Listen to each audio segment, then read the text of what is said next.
If you're here, you must have an interest in painting animals that bark, meow, and quack. Hi, I'm Marla Baggetta, and I'll show you methods on how to capture these very special beings in pastel. Animals are an important and often central part of our lives. Our pets love us unconditionally, and we love them without question. Think about the world without them. I got my start as an artist by being attracted to drawing animals. My favorite subjects were wild cats. Later in my career as an illustrator, I had the opportunity to work on a series of videos for Clifford the big red dog, and luckily was tasked with plenty of other projects that included animals. So I'm excited to introduce this workshop, Kitty and Friends. Mabel and Kitty will be taking center stage along with a Mandarin duck, a sweet little bunny, and a lovely hummingbird.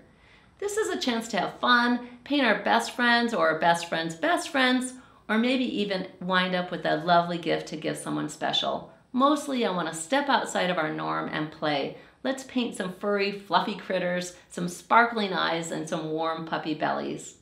We'll be busting out our pastels to express our love for our friends and their unique beauty.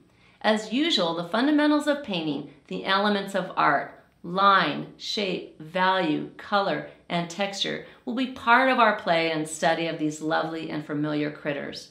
You'll learn to paint animal eyes in pastel, how to paint layers of fur, how to draw an animal with shape and volume, how to create a bunny using a value underpainting, how to use fluid acrylics to create an effective underpainting, how to capture movement in pastel, and how to paint details like whiskers and noses, and much more.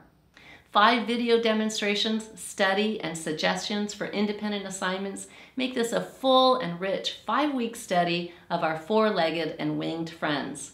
You'll get to see the best friends of your fellow students and share in the love. I hope you'll join me in the pastel fun.